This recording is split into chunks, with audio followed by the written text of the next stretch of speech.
Welcome. I'm Frank Conkling with Panda Consulting, and this is the Panda Consulting ArcGIS workshop. Today, we're going to talk about fun with labels.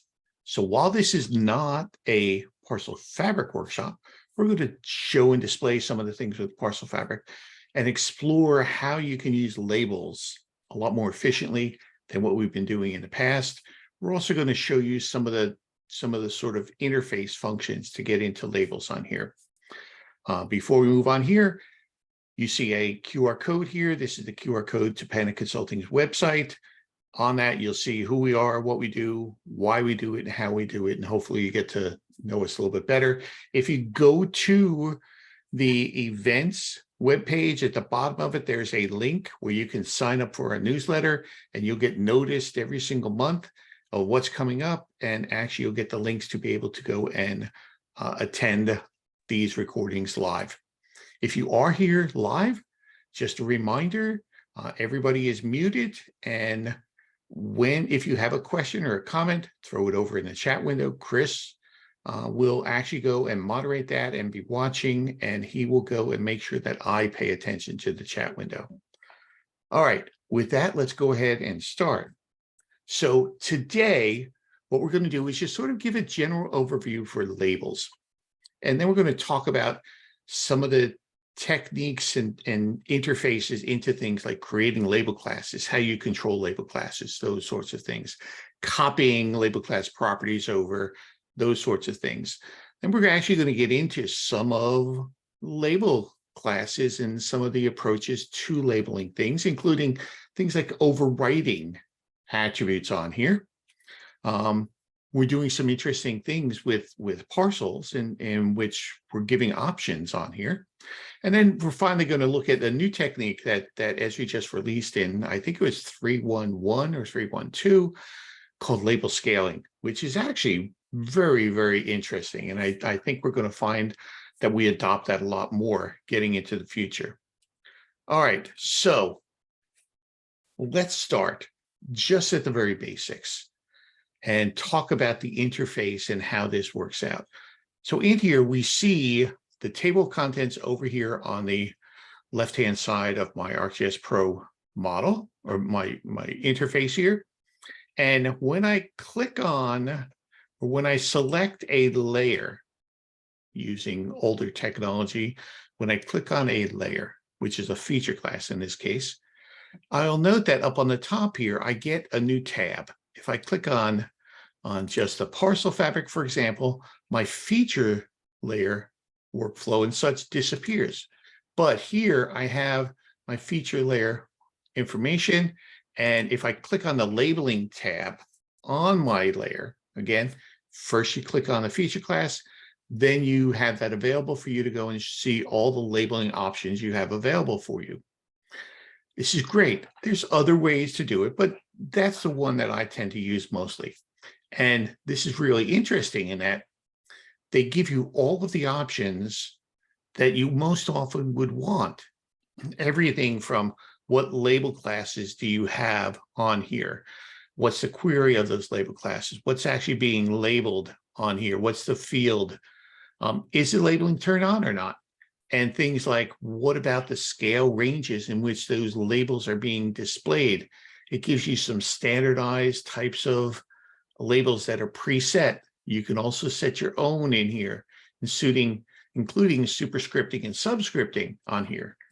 Then finally, label placement. It talks about, okay, here's some of the standard label placements in here.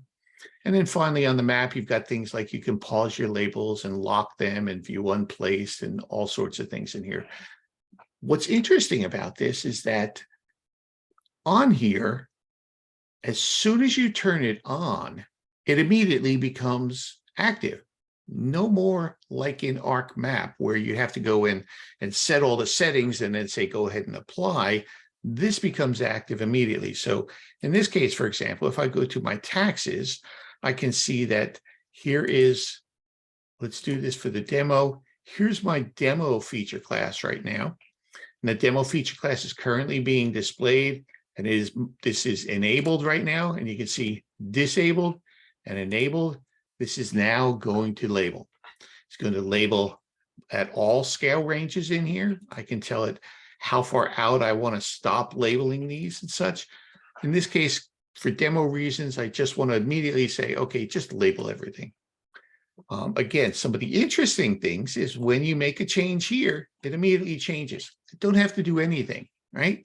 But it's really nice. However, that also means that if you go in here and experiment with it, you see immediately what it's going to do. But in order to undo it, you can either go and say undo these changes in here using the ArcGIS Pro undo functions, or move back into something that's preset already and do it that way. So there's things that we have to get used to as far as the new way that ArcGIS Pro uses and sets up our labeling. And this labeling tab is a really good interface to beginning understanding of what's going on. However, there's much more into it than anything else. If I go to, for example, my taxes, and let's look at the preferred way that you get into labels besides this.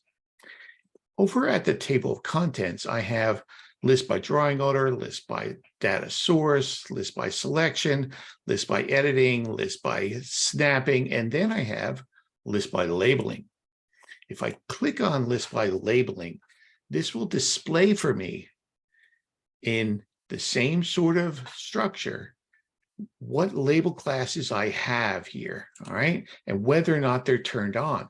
So in this case, I can see that I have labels set for taxes, and I told it that I want to go and label the demo and the seeds, and I can turn them off and I can turn them on using this interface.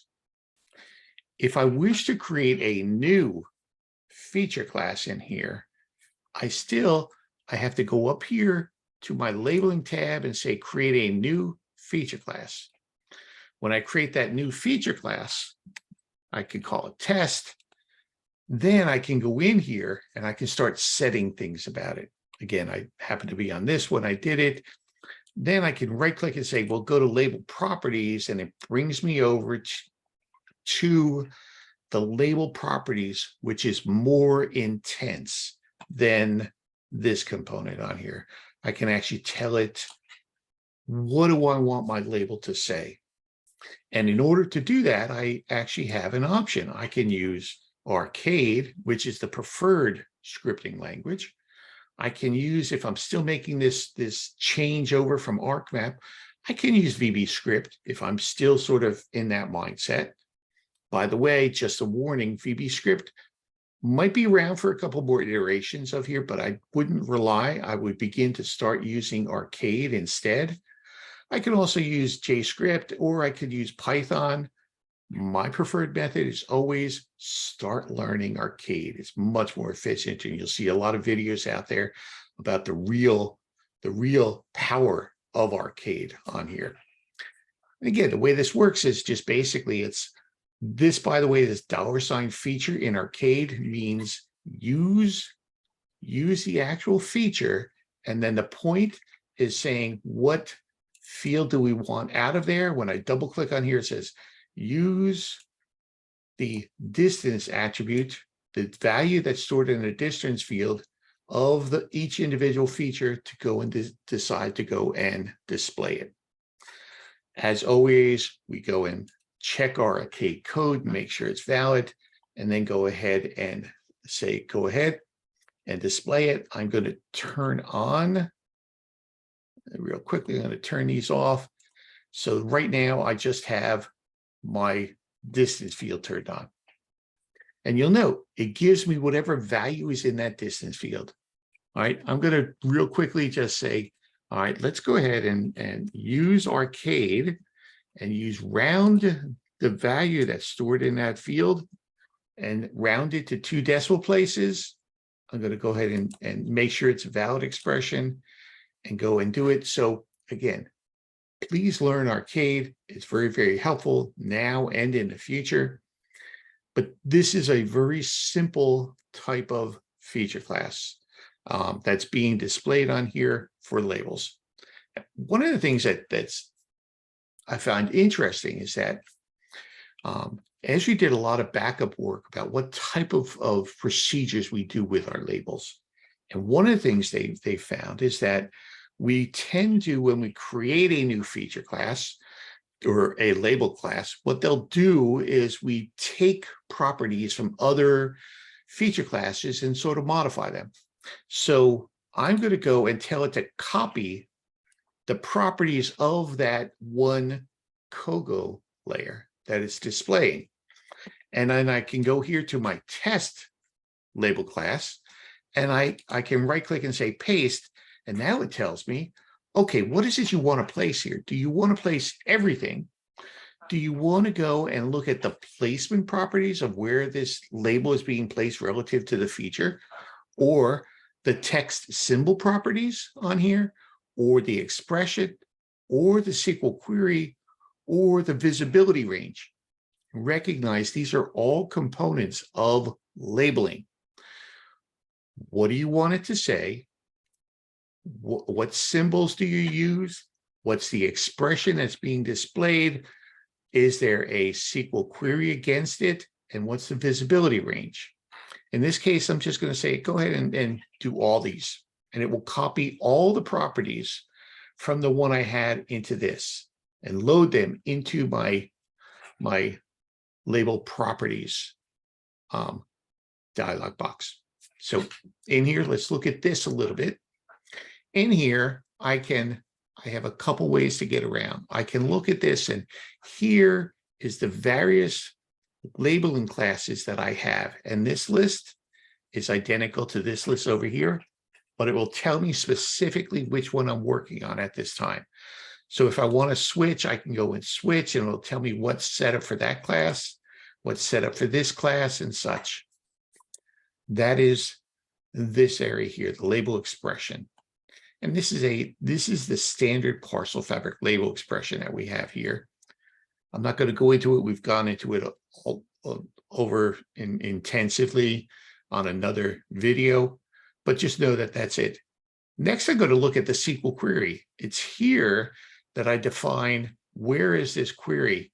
And in this case, I'm telling it to place it if this line, as far as label placement, if the value in the label placement attribute field is centered, I'll go ahead and do that.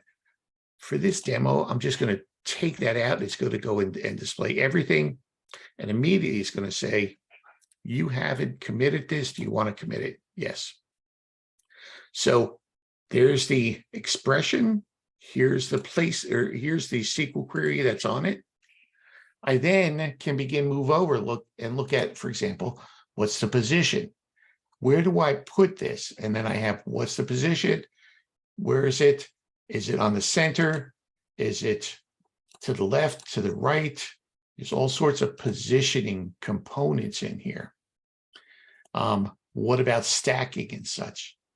What about removing duplicates on here? Do I have them removed within a certain component of it? And this is where it becomes a little bit confusing or daunting, is that there's so many options with labels. What I would go and tell you, just explore. You're not going to break anything. Just go ahead and explore. Create a new label class, copy the properties over, and start testing that label class and start experimenting with it. It is very intense as far as the options that are available to you, but the options gives you more capability in what you're doing, and we'll show you more as we go on. For example, the symbol. This is kind of this area in here. Tells us, okay, what font do we use? And it gives you a list of all the fonts, including examples of what they look like. Is it, what's the font style? Is it regular or bold? What is the size of it? This we're going to get into here towards the end. Scale-based sizing for your labels. This is really interesting. And then things like underlining and strike through. This is one I find a lot, in that this is really interesting. I'm going to go in here and I'm going to use this. I'm going to use the, let's go and make sure that I have some in here. No, I think I've got let's turn on my subdivision layer. And here on my subdivision layer, all right, let's turn these off. My subdivision layer, let's make sure that I'm labeling this. All right, my subdivision layer, again, when I click on it, it's labeling it all. Let's label it a full. All right, make sure it's going to do the name on here. Well, one of the things that's interesting in here is that I can go and tell it that on here, I only want to go and display everything in uppercase instead of having to go and take the data and automatically go and update it. Or maybe I want to display everything in lowercase on here, and I'll go and apply it, and we'll go and display it in upper or lowercase.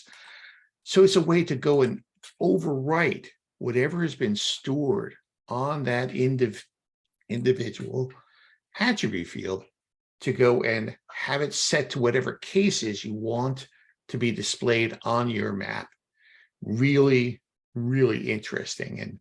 And on a good map, it'll differentiate between these. You don't want to go and have the same font or the same style on all your different layers. You want to be able to quickly look at it and see what that is.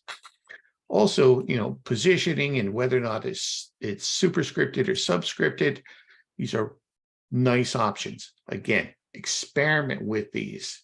These will help you to figure out when do I want to use these and how do I want to use them.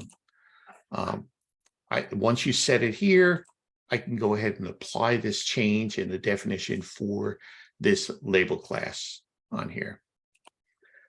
Again, it is daunting things such as, is there any rotation on here? What's the orientation? Do we spread them? Again, all of these options in here, please look at them, see what you've got in here, and what options you have to make sure that here's the rotation option on here, and I can actually go and tell it to rotate it if it's around a point and such on here. All right, so that's setting up a label class, copying that label class, overwriting some of the options using that. If we have, for example, on here, we have a name on here, we can tell it using Arcade to do even more things inside of here. Let's go in and turn this off again, and let's go back to our taxes and look at our tax labels here. So in here, we have labels that are set up for, they have dashes in them. If I look at my data, all right, let's look at the attribute data here, and I can see that these dashes are actually inside and stored as part of that attribute field. Well, with Arcade, I can do things such as it's going to go and give me my individual attribute values when I do that, but I could also do something as simple as saying replace inside the name the dash with a space instead. So in this case, I'm using Arcade to say, take the values that are in the name field and take any dashes and replace them with spaces on here.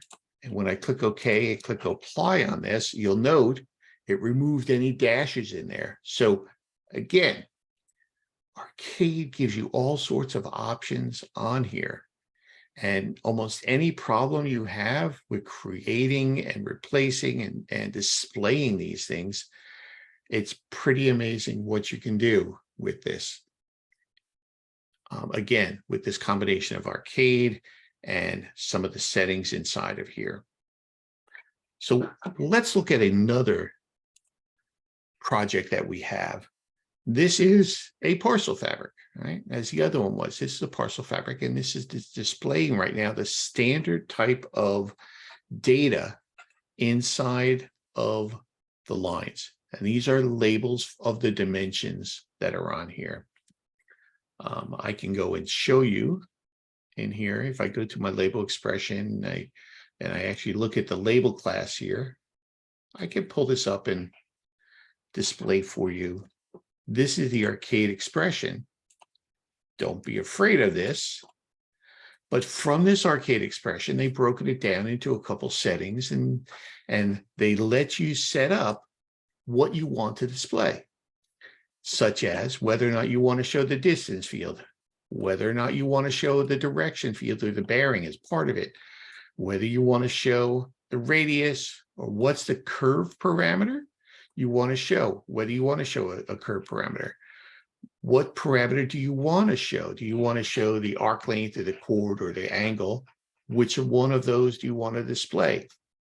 If you are showing a curve for the radius, what do you want to put before the radius? What do you want to put before radius number 2, which you, by the way, use for a spiral curve? What about the arc length? In this case, we've taken the L equals off of here and given it to just put a space in front of it. What is the unit that it's going to round it to? Here is the number format on here for how many decimal points is it going to display on top of here. So again, inside this arcade expression, it's all been set up to help you figure out what is it you want to show, including this one here. This one says, once you've set all the fonts and everything else in here, to go ahead and set the actual size of this label to 12 points, and that's setting it up front.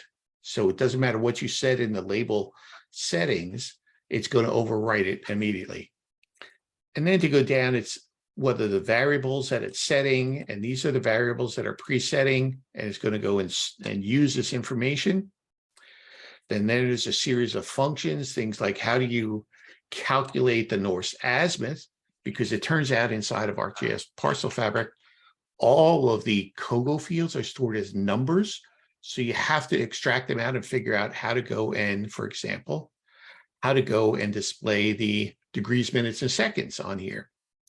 And whether or not it has valid COGO on here, whether it has the direction and distance and such, whether it's displaying it out, and then it's getting down to, well, what's the direction string that you want to display? Again, you don't want to be overwhelmed by this. This is actually putting it together for you, and this is a really good primer once you begin to understand what Arcade is doing in here.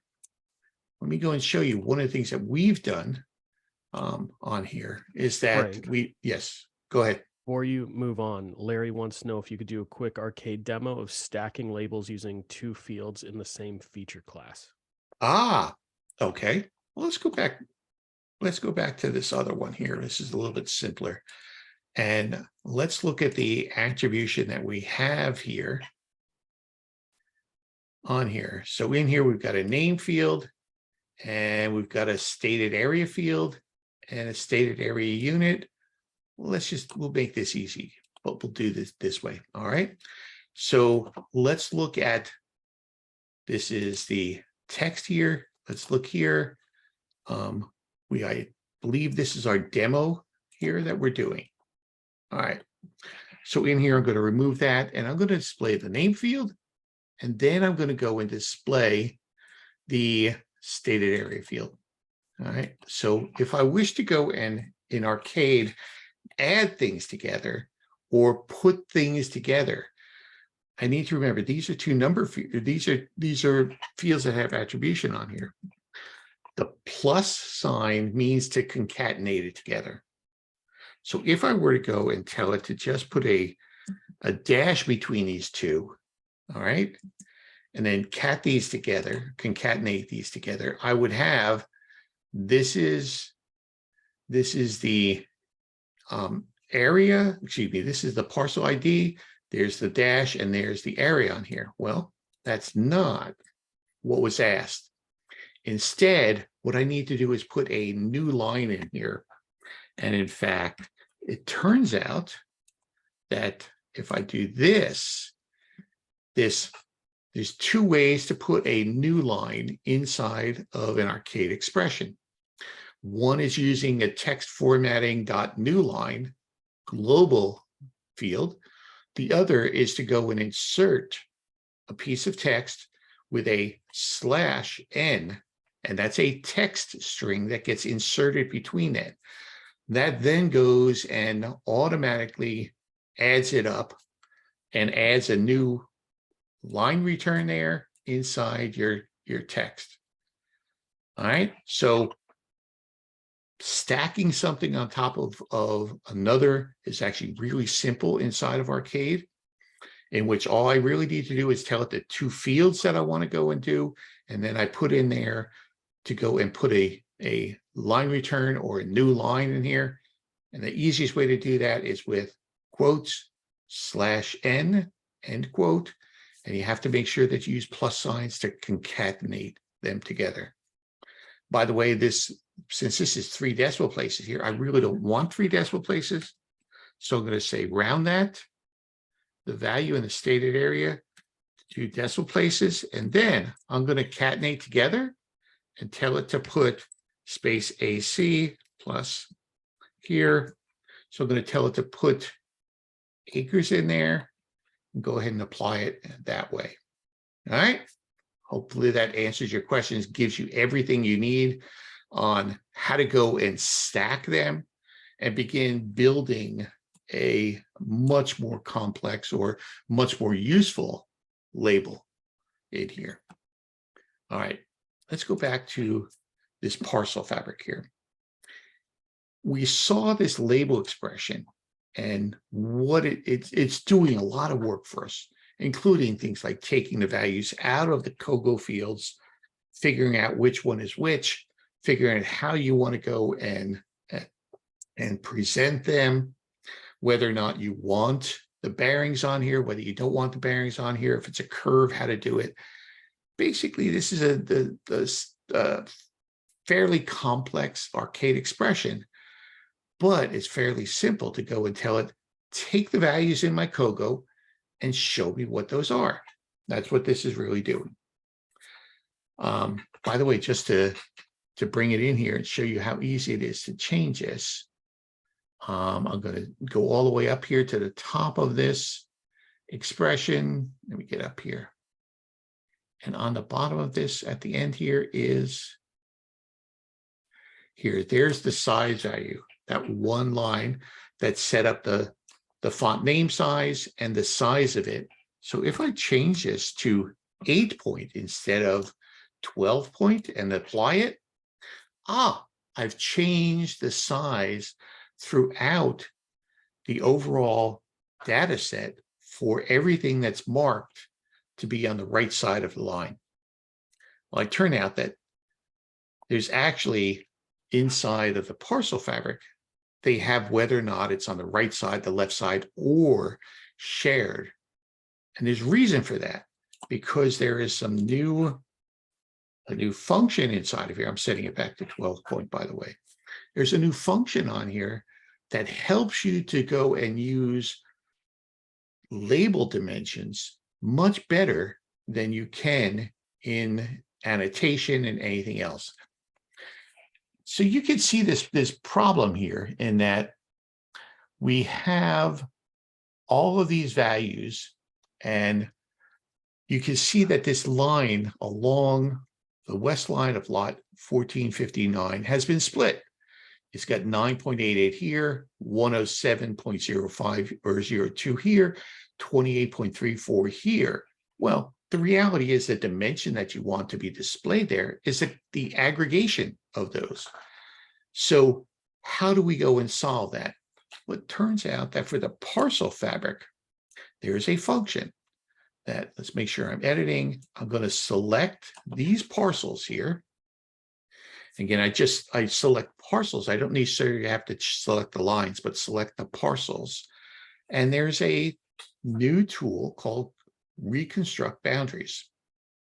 And what this tool is going to do is it's going to go and take every parcel. It's actually going to take every record, analyze the parcels that are associated with that record, and determine whether or not those lines are one line or a series of lines that contain the same bearing. If they contain the same bearing, those lines that define that parcel are going to get combined together and replaced with one line, and the COGO values are going to be aggregated together to be replaced with one. So when I do this, look at the north line of lot 1465 and look at the west line of 1459 and watch what happens to them when they get done here. It went and combined them so that it says, okay, well, 1465 is actually one line that actually consists of 290.49 feet. The west line of 1459 is actually one line that's 145.24. This didn't just decide which lines to display and which labels to display. It actually went and modified the lines and combined them together so that it actually reflects there's one line there now that defines the boundary of that individual parcel on here. This allows you to go and put your labels up here and have them actually display what these values are on here. Interestingly, not only does it do that, but if you look at 1462, 1461, and 1465, it recognized that the line that displayed 1462 only displayed the value for that parcel on the right side of it. So it's displaying that expression on the right side. Same way here. This one is displaying it on the left side of this line. Over here, this dimension is shared between these two lots, so it's actually displaying it on top. That's the reason for these multiple label classes, whether it's on the right side of the line, left side of the line, or the shared lines. It's actually going and analyzing it and displaying them correctly on here. I often have some people ask, well, what happens if these numbers that are stored on the lines are not really reflective of the values that are on the plat? And the reality is that's not that difficult. I can go in here and select these lines, and that 290.49, I can say, well, actually, that's supposed to be 290.50 feet instead, and note it automatically will change it. It's actually labeling the value that's stored in the distance field. If we scroll down, it's also showing it label position here, whether it's on the right side of the line or the shared on the line. That's built in to the parcel fabric, how to go and label and use labeling for your lines for reflecting the values that are stored in the COGO fields that are in here. If you're using a parcel fabric, please consider using this instead of annotation and such. All right. One more thing I want to show you, and this one is really interesting. This is one that hasn't been used a whole lot, and I'm still exploring, how do we use this and make this a little bit more efficient? One of the problems that we have with labels is that as we change the scale on here, the labels stay the same virtual size because they're relative to the display. They're not relative. There's no reference scale set on here. And as I display out these, they start getting bigger and bigger relative to what the parcel size is. And that's always been a problem. The way that we've fixed it sometimes is we would create new label classes, one for a certain scale, and then one for the next scale, then one for the next scale, and one for the next scale, so that we would go and solve it that way. Well, it turns out that there's now a better way to handle this called label scaling. All right. Now, the way you get into label scaling is you wind up going and on here, you go to any of these. I'm going to use here, and I'm going to click, and I'm going to say, okay, here is my label class properties, and I'm going to look at the individual class for just the demo, because that's the one I want to demo it on, is this. On here, there's, again, daunting as far as the number of options in here. But if I look at this, there is a position here, excuse me, on the symbol here. And if I look right under the appearances here, there's enable scale based sizing for my labels. And this is the first time this is in here. So it's one of these new things, and we'll see what happens. And this is going to show me sort of the same way as the scale-based symbology for feature classes are, where you can set the different, as you zoom in and out, it has different symbology. This doesn't let you change the symbology of the label or anything yet, but it does let you change the size of the labels. So the way to do it is you go in here and you tell it that you want to go and set a new scale. And in here, you'll see as I move my cursor over here and move my cursor here, these are the different scales of my base map that I display. So you set this according to the base map tile ranges of your standard base maps. So if you have a lot of different zoom levels on your base map, you can have a lot of settings in here. In this case, I'm using pretty standard. So I have, this is out to 1 to 1,000. This is 1 to 5,000. Let's go and create another one and set that at 1 to 10,000. So I have 3 different sizes here. So at 1 to 10, 1 to 1,000, my labels are 10 points in size. But when I go out here at 1 to 5,000, I'm going to tell it to take my labels down to 1 to 8, or take it to 8 points. And when I go out here, 1 to 10,000, I'm going to tell it to go to 8 points, which means that as I zoom out, my labels are going to become smaller. It's going to, it's almost like it's a reference scale, almost like that word that we don't really pronounce anymore, annotation works, where the labels change very little as we zoom in and out. So I've set this up for 3. Let's go ahead and apply this on here. And as I zoom in, here are my labels at below 1,000. And as I zoom out, here's my next label point, which is right here. These are actually, and I know it's tough to see here, these are actually now these are 8 point tall. And if I go out to 10, these are actually 6 point tall. Well, with parcels, it's kind of hard to see that, only because there's so many of them. So let's go and turn off our labeling for there. And let's go to our subdivisions and do the same thing by setting it here on our subdivisions. Let's make sure our subdivisions are displaying.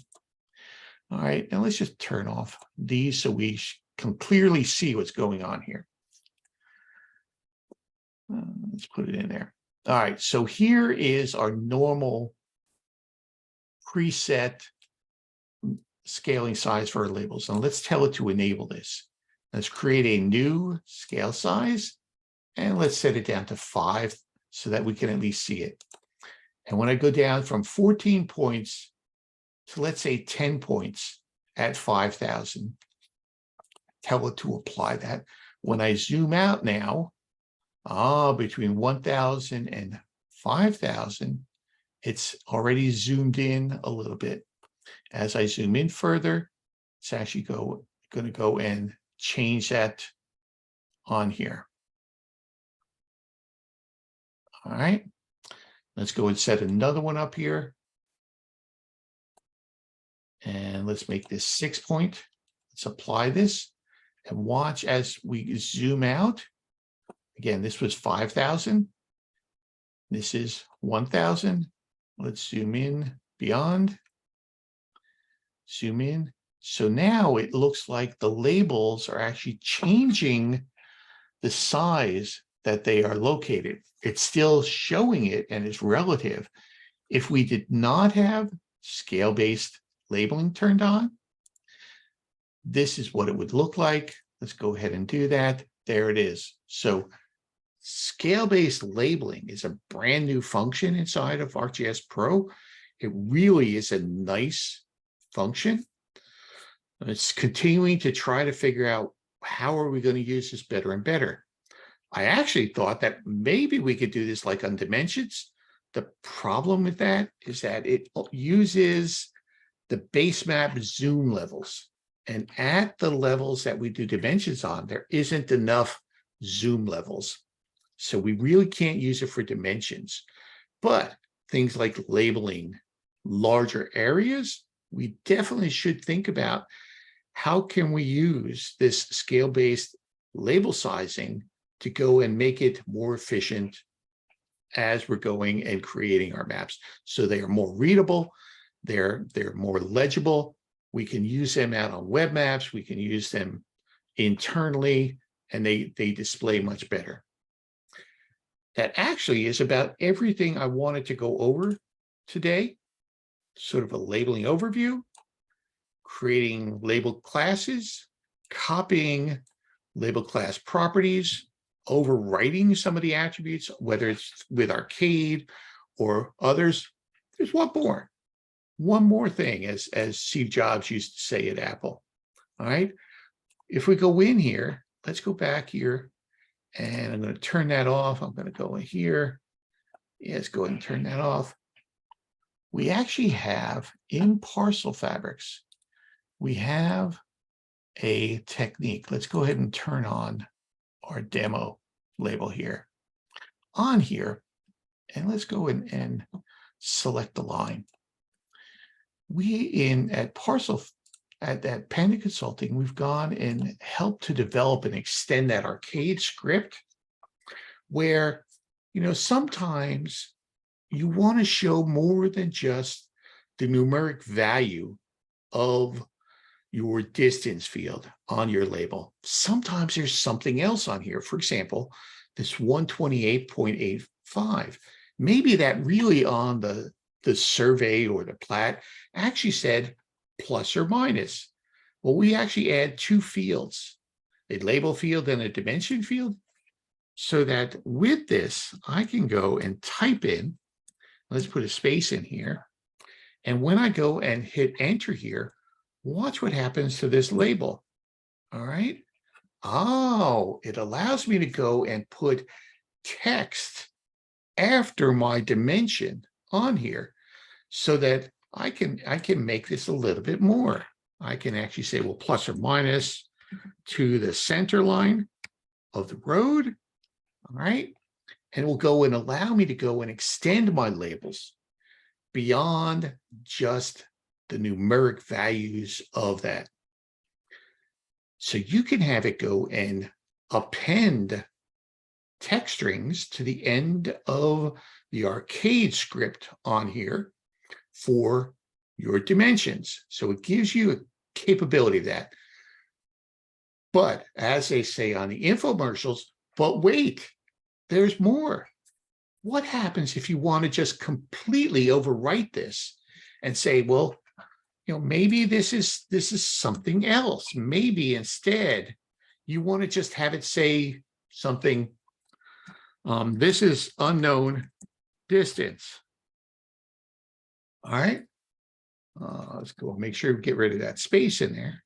Unknown distance.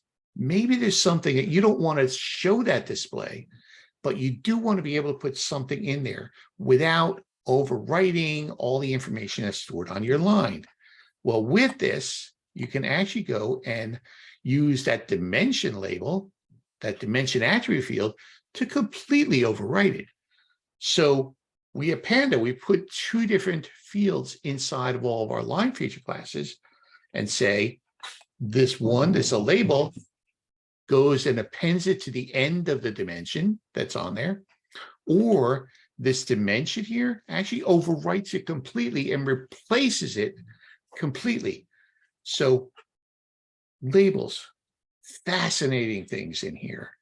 Fascinating things, especially when you start looking at combining things like the COGO values, combining and the ability to decide what side of the line it's shown on, whether or not it should be combined, replacing things in there, going and appending values in there, completely replacing the value that's displayed. Please consider starting to use labels instead of annotation on here. All right. If you're here in person, you have any comments, please stick around. But otherwise, I'm going to say, please join us at the user conference or come back next time. We're going to go back to the fundamentals of the parcel fabric.